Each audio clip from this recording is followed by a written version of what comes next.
And I think what I'm really curious about is all of these moonshot ideas that we have. When you double click on it, it ends up being, each like moonshot idea ends up being like actually pretty small compared to our global carbon emissions. I'm always stuck between, well, hopefully science saves us, because today I'm feeling pessimistic about like society, or I'm like, science can't save us. Society, we need to take control and cut our emissions. And everybody says it's both. How much hope are you putting in moonshot ideas? Do I have hope in either one? Is it both? Or like, are we screwed? All, right? The answer is definitely all. And without both, we're screwed. Hey, everybody. This is Tanya Zaporonic, host of the Smart People Get Curious podcast. On today's episode, we are talking about climate moonshots. Our resident smart person is my dear, dear friend, Ross Richmond, who's the founder of a company called Arrive. And our resident expert is the inimitable, absolutely amazing Molly Wood. She's a former journalist for the New York Times, Marketplace, and CNET, which is where I know her from. My early days as a young gun in PR in DC. She's absolutely wonderful. She's currently the host of the Everybody in the Pool podcast, where she talks to companies, entrepreneurs, people shaping solutions to the climate crisis today. We talked a lot about a lot of things I knew absolutely nothing about prior to this conversation, so I hope you learned as much as I did. Carbon capture, nuclear, consumer habits and consumption, all of the things that kind of will help us potentially chip away at the climate crisis. And interestingly, pose the question of, if we had to choose one and put all of our energies towards one climate moonshot, hence the term moonshot, what would that be?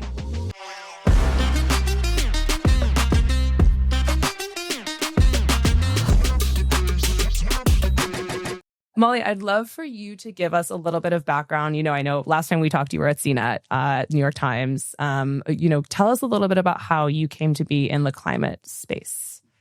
Man, now I'm mentally back at CNET. We were just babies. Yeah. So I was, as you point out, a 20 plus year tech and business journalist through the New York Times and most recently in journalism at Marketplace. At Marketplace, as the host of Marketplace Tech, around 2015 or 2016, I started thinking like, how can I make the climate crisis my story? It was obviously in the back of so many people's minds. It was starting to become top of mind. We had just pulled out of the Paris Agreement for the first time. And I had the somewhat belated realization, thanks to like a combination of sci-fi and sharing a hairdresser with one of the world's foremost climate scientists, that in fact, the climate crisis is also the biggest tech and business story on the planet. So I started a series at Marketplace called How We Survive. I actually came at it from an adaptation and resilience lens, like tech is always telling us they're going to save the world. Who's actually working on that specifically? That turned into a narrative podcast about lithium and battery technology, because that's what kind of nerd I am.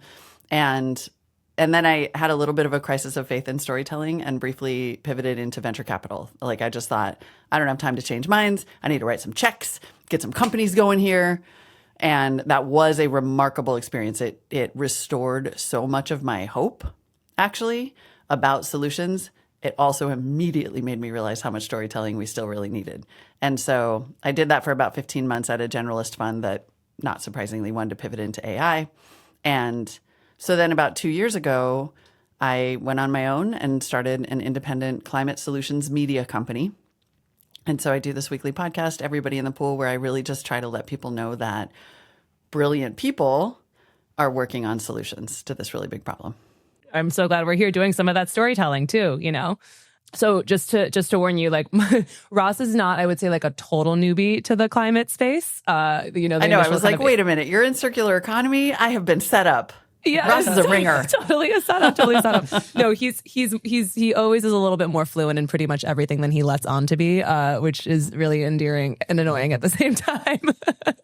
But I am, right. So I think between the two of us, we'll have a good amount of dumb and intermediate questions for you.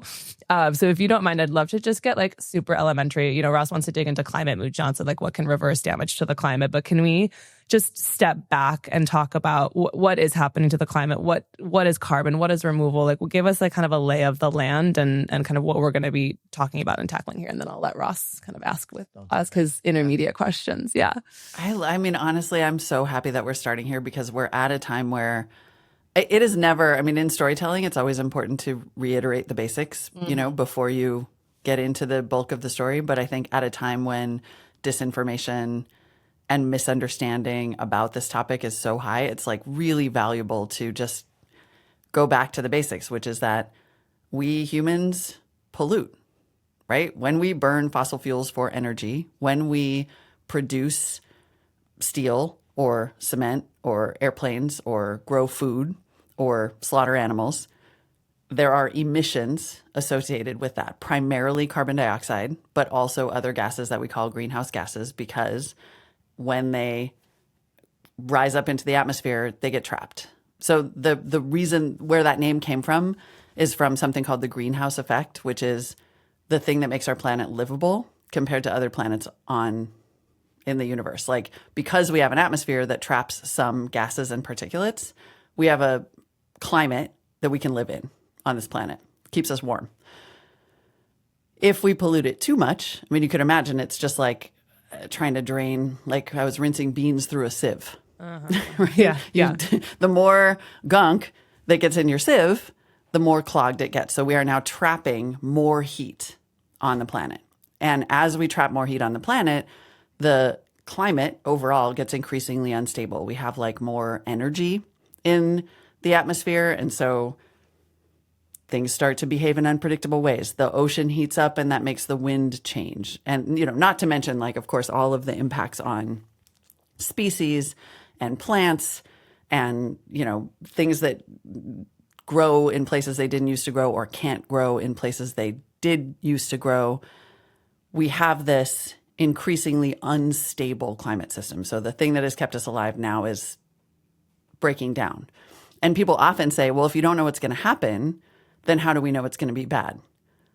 What is worse than not knowing what the weather is going to be like? What is worse than not knowing where there's going to be water if there didn't used to be water, or if it's ever going to rain again? So we have this thing where we know that a warmer climate is a force multiplier for extreme events that already exist. Like, it might make more snow because there's more water vapor stored in the atmosphere. So in places where it snows, it might snow harder.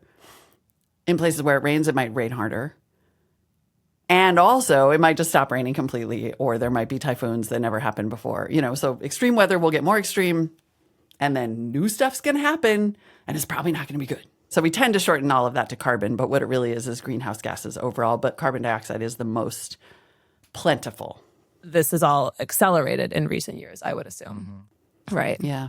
One of the things that gets hard for people is to draw a one-to-one conclusion between climate change and something like the LA fires. Mm-hmm. And there is an increasing body of what's called attribution science that is specifically devoted to attributing events to climate change. And when it comes to the severity of fires, this is one example where I know someone who's a firefighter who's been from the Bay Area, who's been in LA the whole time.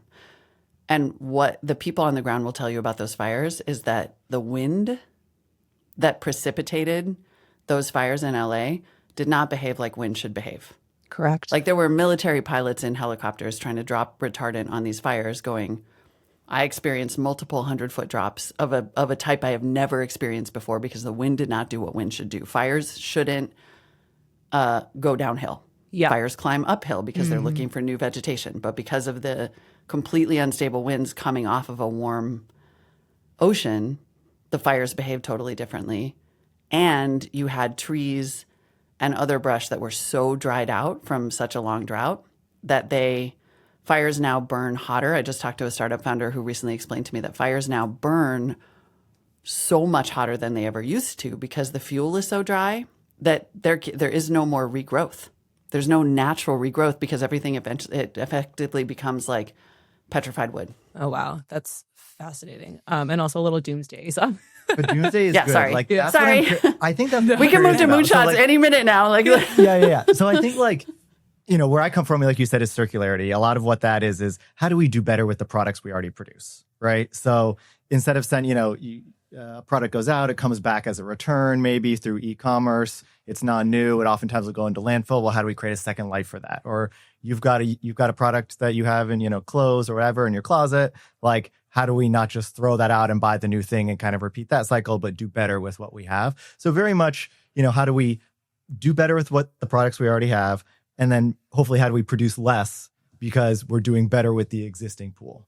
Where I am unknowledgeable is the big macro stuff, kind of like what you're saying. So things are getting unpredictable, and we can say unpredictably bad. We've got some ideas of what happens when things get bad at like 1.5 degrees Celsius, at 2 degrees Celsius, some warming to some extremes. There's some feedback loops where, it can get even worse than we think. Maybe it's going to come in where we think it is. And I think what I'm really curious about is all of these moonshot ideas that we have. When I look and double click on any individual one, whether it's like taking carbon out of the air, some of these sinkholes for carbon where we can put it in rocks, or we plant trees to grow, to take that carbon in. When you double click on it, it ends up being each moonshot idea ends up being actually pretty small compared to our global carbon emissions. And so I'm always stuck between waking up on the side of the bed and saying, well, hopefully science saves us because today I'm feeling pessimistic about society. Or I'm like, science can't save us. Society, we need to take control and cut our emissions. And everybody says it's both. And I think the thing that I'm wondering is, how do you think about that mix? How much hope are you putting in moonshot ideas? And then maybe I can double click and kind of tease out which ones you're really excited about. Because I think what I'm trying to figure out is, do I have hope in either one? Is it both? Or are we screwed? And I think that's where I'd love to see where you go and then just keep asking questions, because I know the surface stuff, but deep down, I think the question is hope, but I'm really looking tactically, how do we get to hope? Maybe we can kind of start there. Yeah, love it. I will say there is a reason that my podcast is called Everybody in the Pool, because all, right? The answer is definitely all. And without both, we're screwed. Is kind of my and that is that doesn't sound like a point of view, but it is. I think that we need massive social change. We need every consumer signal. I grew up at CNET, right? I feel like the last person and investor in the world who's still no, the consumer really matters, because those companies want to know what their customers want. And if the customers are saying, even just 20% of those customers are saying, I want more sustainable options, I want circularity opportunities, I want to trade in my old jacket to get money toward a new jacket, I only want to buy used, et cetera, et cetera, et cetera, then companies start to move. We have sort of removed ourselves from the situation when we say the consumer can't do anything, it's up to companies. That's just not true. So we need consumer behavior to change. We need activism. And that activism can be protest. That activism can also be telling your friends, I bought this because this is my value. This is really important to me. And by the way, this exists. You should do it too, right? Influencing is activism. And then we need a whole bunch of science and technology and invention. There's no question. We are going to have to find different ways to do things at the industrial scale, at the, the small scale, the manufacturing scale, the growing scale. And then we may and probably will need some big successful moonshots, primarily, I would argue, in the areas of energy creation and generation, and ideally carbon capture, which we can dig more into. Yeah. Can we just go right into carbon capture? Okay. On a quick note, I want to just nod to the influencing as activism piece, because I think I agree with you. Kind of I think you at one point said a matrix of everything is what we need. And yeah. Just this weekend, I was with a friend who was just recently completely pivoted her purchasing habits, right? She's only buying sustainable. She's only shopping at thrift stores. And that to me, and, I was kind of looking at what she was purchasing saying, oh, yes, that tracks. I want that. I would invest in that. I would pivot to that. And it does take a community mindset to make that happen. Otherwise I wouldn't have considered it, Yeah. And it's a huge deal. It really is a huge deal. It makes a huge difference. Yeah. Sorry. I don't discount that in the slightest. Yeah. Carbon capture. Yeah. I definitely on the positive side would love to we do need to consume better, but I really feel that we can't consume our way out of this crisis. We can't consume better out of the crisis, right? Especially because there are oftentimes up and down arrows, right? For everybody who's going into circularity, we have the Zara and Temu explosion, right? So it's kind of like they cut both ways. At the end of the day, our economy is built on consuming more stuff. Sure. So if we just like stopped consuming or buying new things, we'd like grind to a halt. Sure. At the same time, I think like the consumption behavior changing to me, like now I felt more teed up for this conversation and excited about reading about climate moonshots because my consumption habit is changing, right? So now I feel more tuned in. Oh, so totally. it pivots a mindset. It's a not gateway just drug. Yeah, exactly. It's a gateway drug. Love a good climate And gateway drug. And I wouldn't. I think about this a lot because again, I've said the same thing that you just said, almost word for word, which is like we're not going to shop our way out of the climate crisis, but we are going to shop our way into not making the climate crisis worse. Mm-hmm. Right. No question, right? Like, is it the solve? It doesn't undo anything.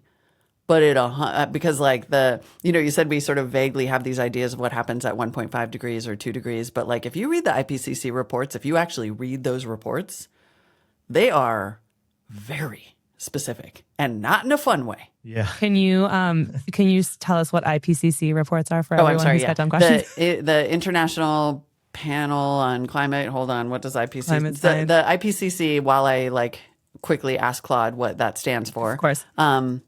Is the body set up by the UN of the world's best climate scientists who for years have been Intergovernmental Panel on Climate Change. Got it. So it was established in the 80s, and since then, the world's best climate scientists have been assessing the state of climate change and attempting to predict and gather the world's best data on what might happen.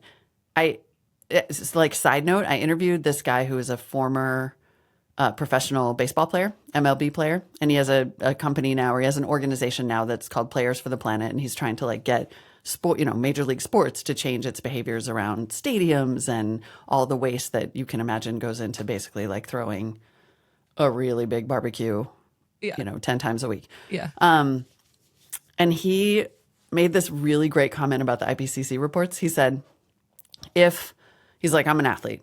If Tom Brady and Serena Williams and Patrick Mahomes and LeBron James and Michael Jordan got together and they wrote a book about sports, you better believe I would read every single page of that book. I would stand in line starting at 2:00 in the morning for that book to come out. And he's like, that's what the IPCC reports are. It's the literal best in the world compiling all this data about what's going to happen or what is happening. And the reports get a lot of criticism because they are often watered down because they include so many sources and stakeholders that a lot of, that for a long time, they couldn't even say fossil fuels in the ultimate report that the UN put out. I think it was only in the last report that they actually were able to say phasing out fossil fuels will help. Wow. But over these decades, these reports have gotten more and more and more specific and disturbing about what happens as global temperatures rise. All right. And then there's like the other side, which is as these feedback loops wind up, they could be worse, right? That's like, and they could be worse. They could be worse, right? Like we don't know when the chain reaction starts, it like kind of builds on itself. That to me is scary too. Yeah, there's like the whole like the Thwaites glaciers that could collapse and cause really catastrophic sea level rise like really quickly. And we are unfortunately starting to see some climate impacts be worse than we thought. Like they are discovering more Antarctic ice melt. Yeah. And then that creates there's like a reflection effect that happens that increases warming. Yeah. So we're, for all of us who were hoping to like dodge the worst case scenario, I mean, one, we don't know, and that's scary enough. Mm-hmm. But yeah, some of the worst outcomes are happening. Great opportunity to pivot to capture. Yeah. So I think my thing with like, if we have to take carbon out of the air, right? That's like, as a very novice here, if we're going to hit 1.5 Celsius or like keep at it, we have to drastically reduce the gigatons of carbon we emit every year. If we're going to stay under 2, same thing. It takes a huge amount of energy to take carbon out of the air, right? Mm-hmm.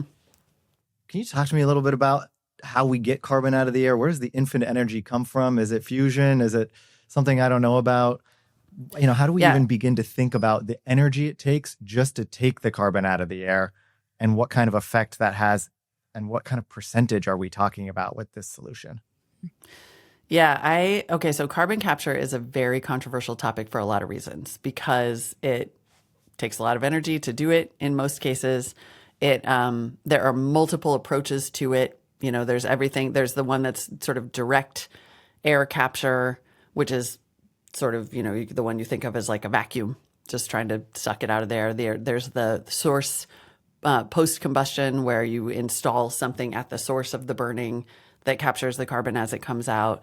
That is the one that I think is most controversial because people tend to think, well, that just lets fossil fuel companies and super dirty industrial plants operate, business as usual. And so they might be still polluting toxins out the other end, but, they say they're capturing the carbon.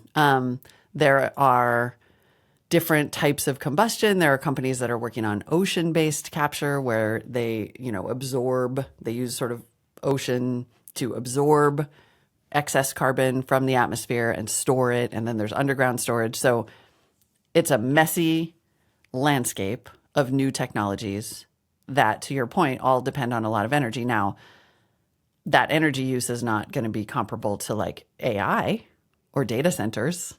But when we say they consume a lot of energy, we don't necessarily, most of them are trying to use renewable energy sources in the first place. But when we talk about the energy that it creates to capture carbon, the main reason that that's a problem is because it makes it expensive.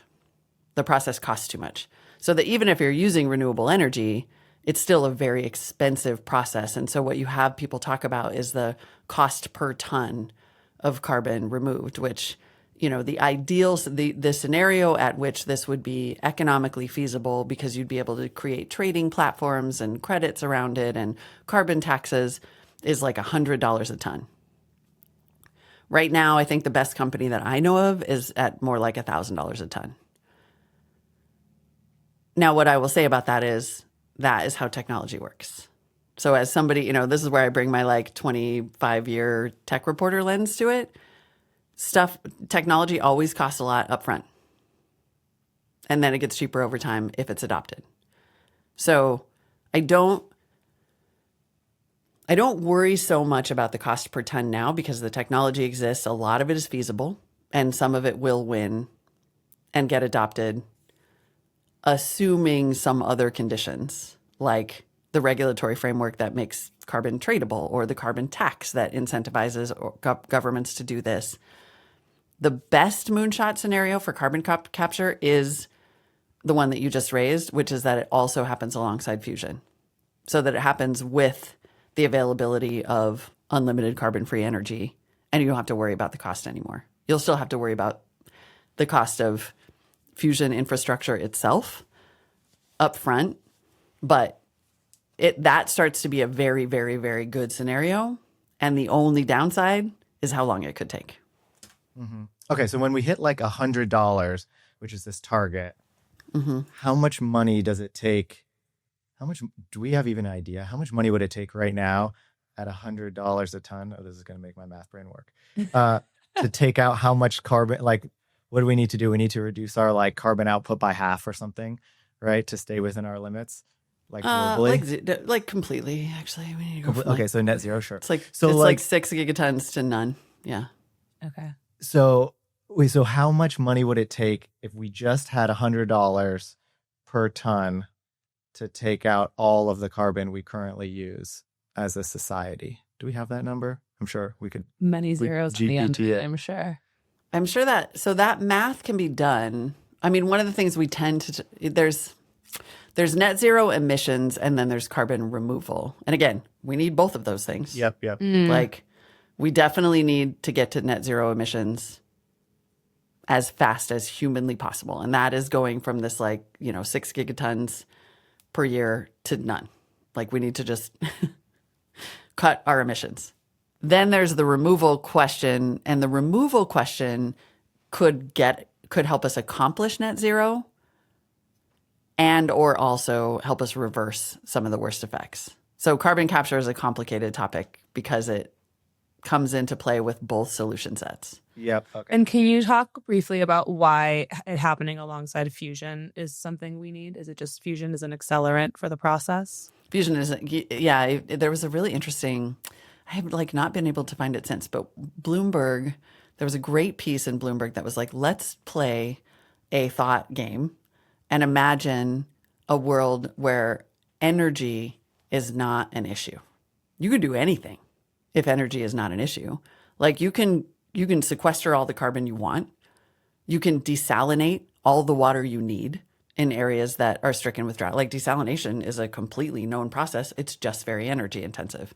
You can create all the green hydrogen you would ever need to power ships and airplanes and heavy industry. Like every green solution that we want is hindered by, sure, sometimes regulation and deployment, but mostly energy. So if you solve energy in a way that is you just literally have the sun creating, like generating, they hate, by the way, the fusion guys like hate it when you say creating energy. It's like a process and it's the same. Okay. It's a reaction. For the fusion guys, the it's a same reaction as the Got it. sun, and then it generates energy, and I'm saying it all wrong, and they're super annoyed right now. So I'm just like, I see you. Yeah. It was Einstein who taught us not to say creating energy, right? Yeah, that's right. Don't at me, bro. But if energy generation is solved and it is unlimited and it is carbon free, like, yes, you will have to build power plants and you will, and you know, there are plenty of fusion companies who are talking about creating this in a modular way so that they don't have to connect to the grid at all. So you could create a modular fusion plant next to a carbon capture facility or next to a data center or next to a desalination plant. And then you can power anything you want. Like fusion really, if there is a silver bullet. Yeah. Moonshot wise, I'm jumping ahead a little bit, but if there is one, then it's fusion. And I was going to apologize for asking my dumb question, but I'm not, because this is what this is all about, right? Yeah. What is getting in the way of fusion? I guess. I mean, if it's a silver bullet, what? We are mostly there on the science. Ironically, the thing that's getting in the way of fusion is that it takes so much energy. Okay, so it's just the circle to enable the fusion process to be energy positive. So just for the first time, and that is mostly a matter of, like, most scientists will tell you that is just a matter of like drip drabble funding over the decades. You know, it's like we've funded fusion research at a level that gets us fusion never. It's just like just enough, but not quite there. And then in even just the last decade, there have been materials innovations, like these like super high temperature magnets, you know, magnets that can withstand unbelievably high temperatures that you can put into tokamaks and baby reactors that, you know, allow for more efficient fusion reactions, not creation. And a bunch of money has gone into fusion from the private sector, some government money. And so you had, just in the last, I think it was 3 or 4 years ago, Lawrence Berkeley National Lab, which has been working toward fusion for a long time, announced for the first time net positive energy generation. Not creation. But a net positive outcome. And one of the fusion founders that I talked to said that all by itself was a massive breakthrough, that they you know, were able to generate more energy than they used. And also it happened on like old tech. You know, like the like LBLs, and all due respect to one of the foremost research institutions on the planet. But this is infrastructure that was built decades ago. You know, he's like, imagine that they did this on a Palm Pilot, and now we're building the iPhone version of it with these new materials and, you know, with new funding. And a lot of this is just applying different kinds of scientific thinking because there hasn't been a reason before. So that's like a really long answer, but it's, as with many of these things, there's like a bunch of reasons why something isn't where it needs to be, but very few of those reasons, and this is the hopeful part, are science. Like they know how to do the science. Right. It's just how do we apply the science in the right way, in the most efficient and cost-efficient way, and then pick the right one and deploy it. Fascinating. Would you be an advocate of just taking most of the money out there for these climate solutions and just putting it towards fusion. Is that just like a really controversial thing to say? It feels like when I was kind of saying this at the beginning, right? When I double click on all these various solutions, they're like really, affecting at the margins in terms of like the overall percent we need to cut. So there's so many initiatives out there that are like chipping away little by little. They take a few chips off the table of like our carbon total. And there's a lot of money being spread around, but very few of them stand alone, or even when you compile them together, are really, in what I've seen, making a huge impact. Whereas fusion is like the one everybody says, if we can do it, and that's the big thing. We don't want to put all of our chips in a basket that turns out not to be able to work. But it's the one that actually, we put $10 trillion towards it as a global society, whatever we put to like the war on terror over 20 years, right? Like whatever, double that, right? Like 5 to 10 trillion. Like that's the thing, because it actually has the like hop, skip, and a step towards fixing water, carbon removal, etc. Yep. And is that something you would advocate? Is that just like a dumb person's way of thinking about it? I feel like we're spreading all this money out to like make packaging more sustainable, or to like create some kelp forests, all things that I love. But like when you add it up, if we just focused all of society from a messaging perspective and just in one voice said fusion, not because we know it's going to work, but because it may be the only one that can. Right. How do you think about that? I don't think it's a dumb person question at all. I think there are probably a lot of people who would agree with you. My kind of personal feeling on that is that, let's say we do that, we're still 5 to 10 years. I would imagine, like people are saying, okay, like Commonwealth Fusion is saying that they are going to be building power plants in 2030.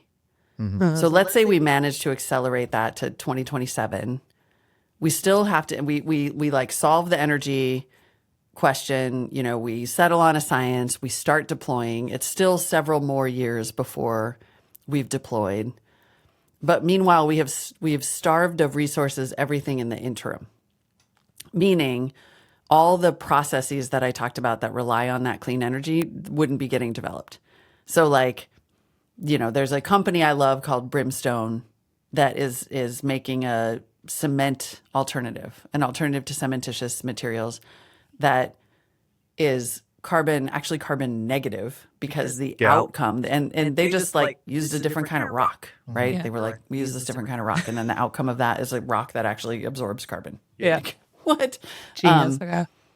If that's not getting invented at the same time, then once we have fusion, we also have to go and figure out all the other things that fusion can enable. And so we still sort of set ourselves back in a way, right? Like there's still a whole bunch of invention that has to come into play so that the fusion is useful for more than just powering the planet, which is still a really big deal. Got it. I would rather see, I am a believer in parallel development. There's still things that we need to do. If we consume less, if I buy used clothing, if I engage in the circular economy now, even if that is ostensibly taking money away from fusion, I'm keeping toxic dye out of the ocean. I'm helping, I'm doing what I can for the species extinction crisis. Like I'm not polluting. So I'm still in favor of every solution being developed. I also don't think it's a binary. Like we have more money we could be putting into fusion. So what this really comes down to is it's a policy question and it's a priorities question. Like we could, like maybe COVID. I'm going to go with an even more controversial example. Please, we love it.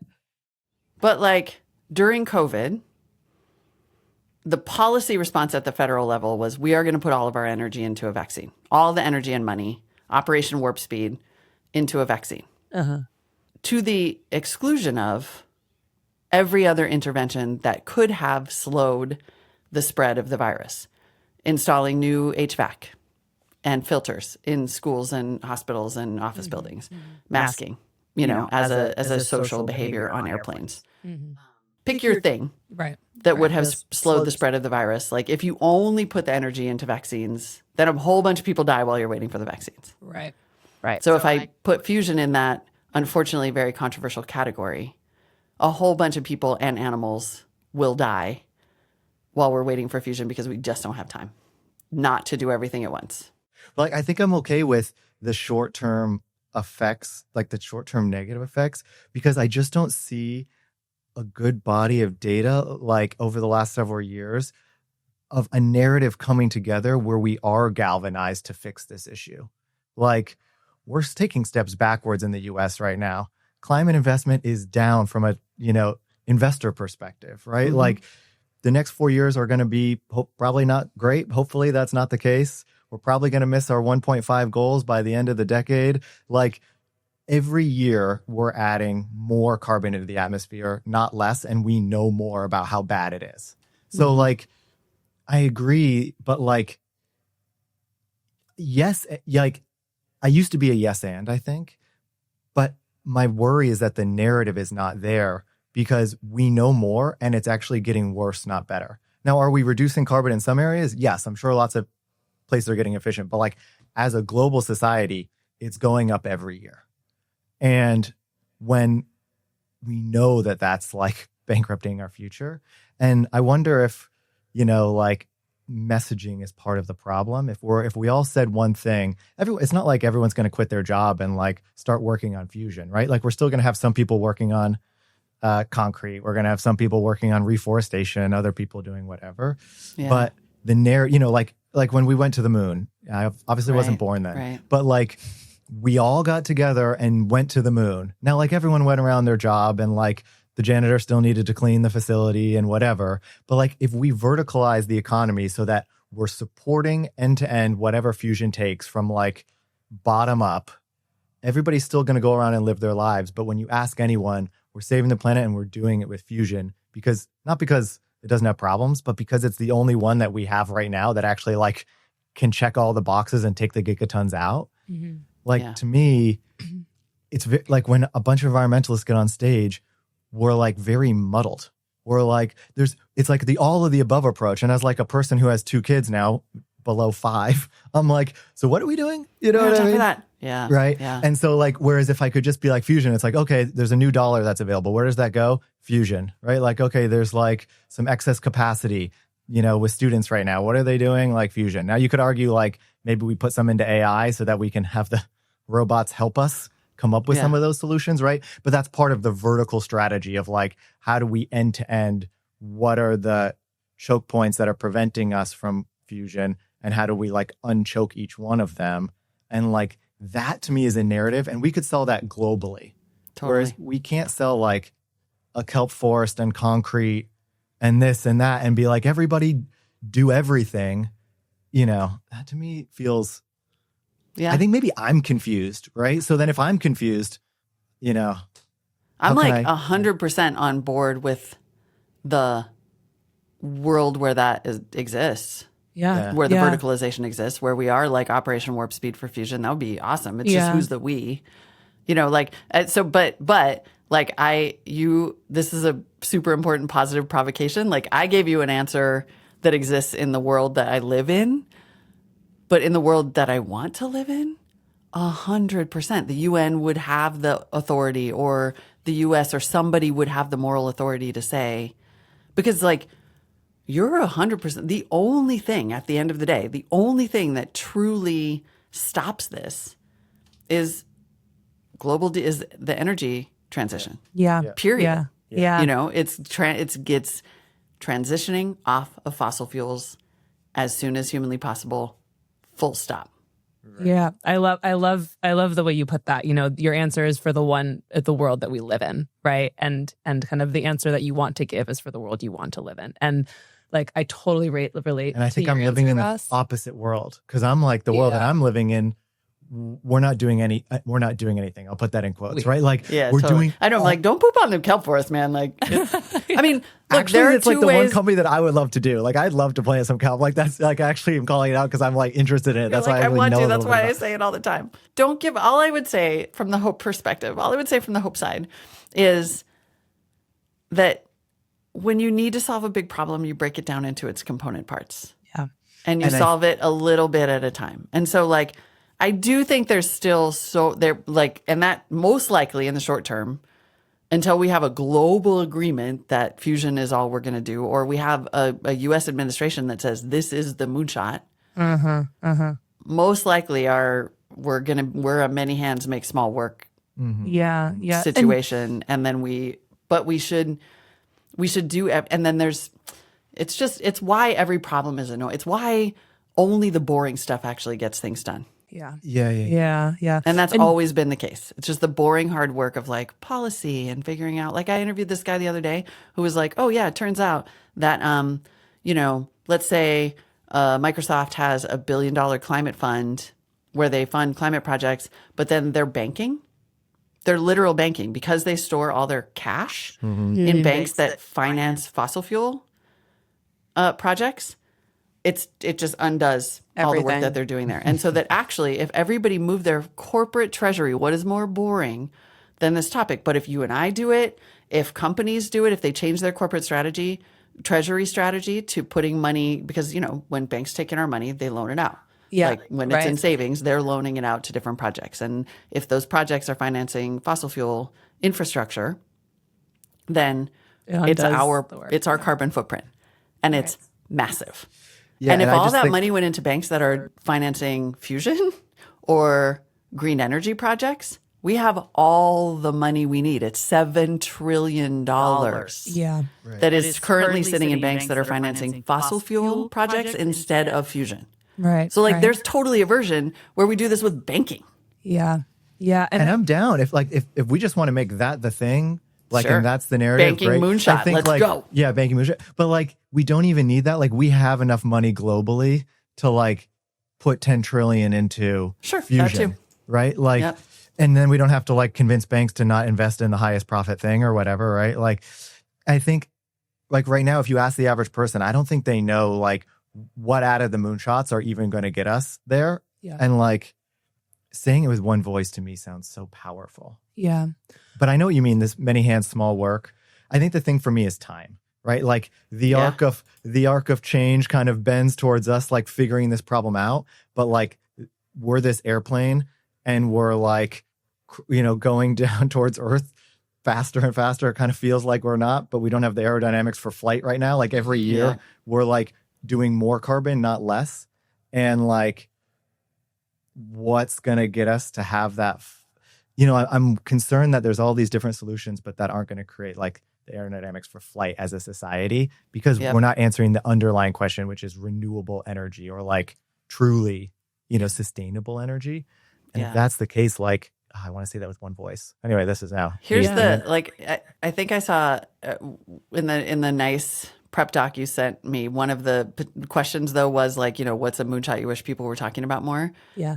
And based on what you just said, by the way, it's solar. Interesting. It's solar, right? And Danny Kennedy, I hear you yelling at me about all this fusion talk.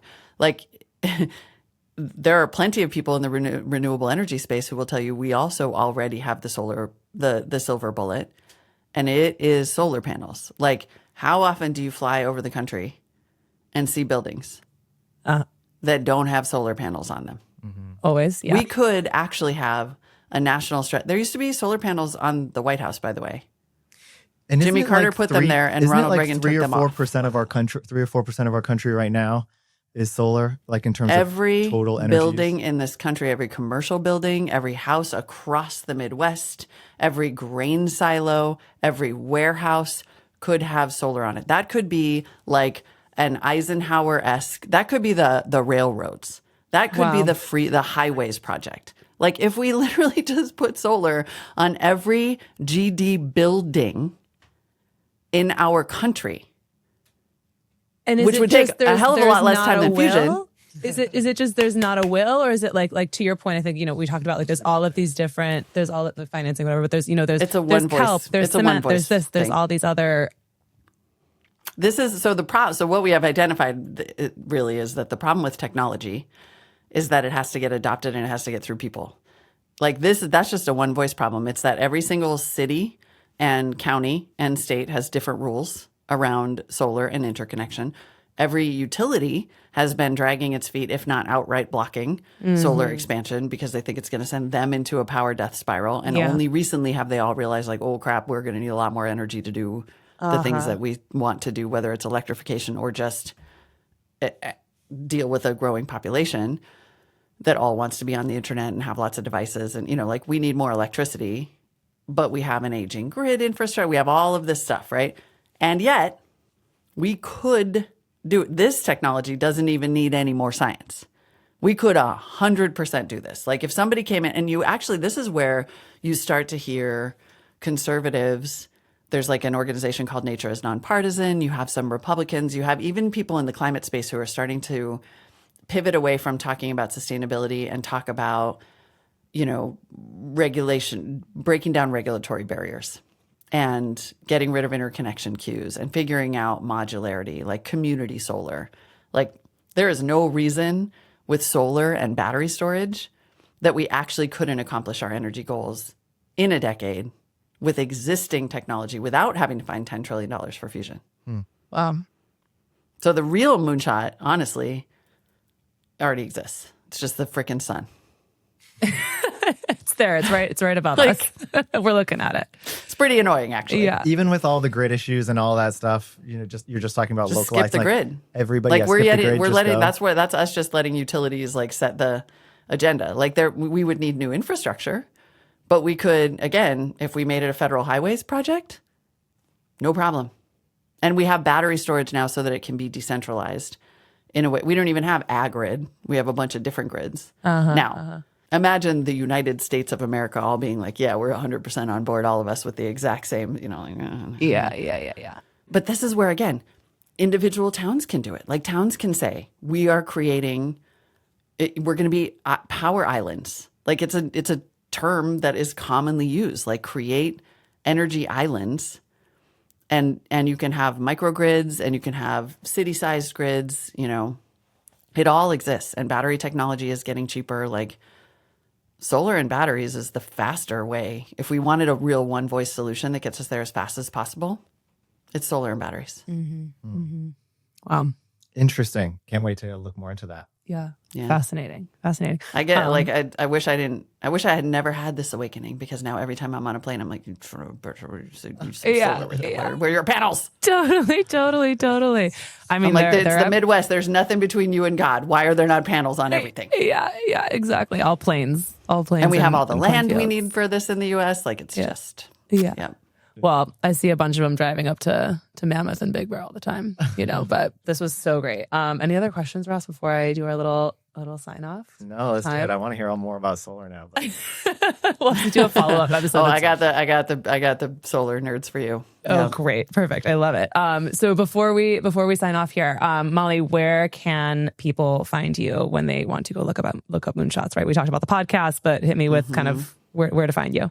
Yeah, please go to everybodyinthepool.com. That's where you will find the podcast. And then mollywood.co is my website where you'll find the content that I've written about this, my unfortunately sporadic but increasingly regular newsletter is where I've written about a lot of these ideas and moonshots and hopeful future. Amazing. Perfect. Ross, what about you? We got you on LinkedIn. Yeah, find me on LinkedIn is the place that I communicate most. Ross Richmond. Especially if you're an expert out there, let me ask you more questions. Yeah. I love this Man, stuff. I'm going to bombard you with solar resources. This is great. This is great. I'm so glad the two of you could meet. And this was just such a perfect conversation. Thank you, Molly. This is so good. Ross, you're so thoughtful. That was such a good provocation. I love it. I'm excited to think more about the one voice strategy. I'm pretty sure I'm just coming out of this thinking fusion. Just because if solar was galvanizing us, it would be galvanizing us more. Obviously, I think that then fusion is going to come around. Solar's a hell of a lot faster. If you legitimately want to get there as fast as possible, it's solar. I know. Because it already exists. There's no fighting. There's no tech transfer. There's no fighting about, and it's cheap. Yeah. It's cheap as hell. Fusion is $10 trillion. Solar everywhere is $1 trillion. I love that this comes back as it's just the U.S. and you've got global transportation and all this stuff. Obviously, it comes down to batteries, right? You need if everything is electric, right? Which is, I guess, what fusion is saying. Yeah. I love that it comes It's back the to the same- narrative and the storytelling as a comms person personally, right? This kind of like it really is get us to the moon. It really does. What is the one whatever's thing? whatever's. I mean, right now, the kitchen sink approach to me is not working. We're like, it's helping and it's like stopping some of the bleeding. And we definitely have some people who are committed to it. But there's also the reverse trend happening. I think people are overwhelmed. Mhm. I think like we're seeing a retreat right now to like nations thinking about themselves, thinking less about their global impact. This is like now me getting a little bit like negative, but like I think a narrative switch has to happen. And I don't think more of the same narrative will do that. I think we need to think more about like simplistic narrative to help us like, here are the consequences. Here are some of the here's like the thing to get there, or maybe two, and here's the way we structure our society around it. Mm-hmm. To me, like our major institutions are like having less power, like the UN, not more. Like the global community is, splitting up more, kind of not less, right? Yeah. I think we have like conflict on the rise between nations, and all the while we're growing our carbon footprint when we have like 5 years to hit our 1.5 and like 30 to hit our 2.0, Celsius reduction. That to me just dictates that like something's got to give. Okay. Because of everything you said, to me that just speaks to decentralization and not even individual, but like town and country level. Like, you saw, I always tell, I'm like so annoying on this, but I tell people all the time, I'm like, yeah, I believe in science, including the Newtonian principle of an equal and opposite reaction. Like whatever the US is doing, you just saw Europe actually recommit $100 billion to climate goals when Europe was starting to pull back. And like most of the private investment in climate started under Trump because he was pulling us out of Paris and threatening to, and so like, I actually think we're likely to see, and really what it really comes down to is like, what the fuck does Indonesia do? Yeah. What does India do? Yep. Yeah. What does China do? But like these countries that haven't even come online yet, if they come on, like if Indonesia comes online with diesel, we cook. Doesn't matter what we do. So like, Except fusion. yeah. Yeah. Right. No, solar. Like we really like, I wish I had started with this. Like we got to do solar before we do fusion. Huh. Solar Wait, could wait. take 2 years. Fusion will take minimum of 10 to exist at a commercially viable scale. I think more. I think people are saying the latter half of that century, right? To be For deployed. fusion? Yeah. For like real transformation. But we have solar right now. Yeah. I mean, China's doing it in a big way from what I hear. Yeah. To what you're saying too, the pendulum is definitely there, right? Like I think we're swinging this way right now, like just the difference between Biden and Trump, or the difference between like Trump and Obama, right? Like we have It's like a at least horrific time. in the US, we've got this huge pendulum. I don't know about the world more broadly, but like, yeah, I definitely think that, I think it's kind of a societal thing. So I am excited about like when the pendulum starts to swing the other way. Yeah.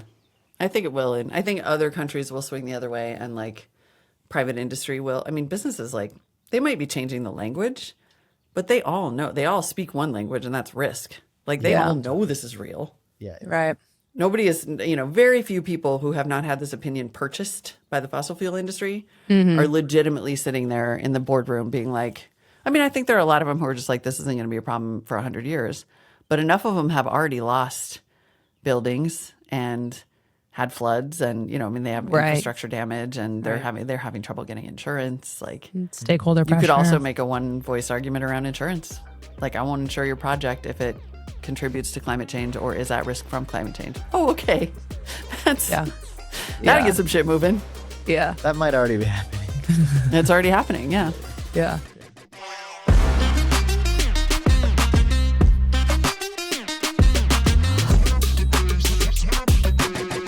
When I started this podcast, someone asked me a really great question. He said, would you still do this even if nobody listened to it? And my answer was like, yes, unequivocally, absolutely no questions. I would do this even if not a single soul listened to this podcast. This project has been such a joy for me. I look forward to recording every episode, to doing the research, to bringing together two people who just like wouldn't otherwise meet. It's been just something really, really special. If you did enjoy listening and you do want to share it, that would just be an added bonus. Give it a follow, like, share, drop your comments and questions, review. We are Smart People Get Curious everywhere, Instagram, YouTube, you name it. If you have someone you'd like to see on the show, please let me know. If you have a topic you want to suggest for one of our guests, please let me know. In the meantime, stay curious. Big thanks to Cameron, my amazing producer, Ruby Western, for the incredible design, and not just to the guests who join us every week, but also to their amazing EAs, executive assistants on all sides, scheduling and coordinating this podcast across multiple time zones with multiple people is no small feat. So super grateful to you.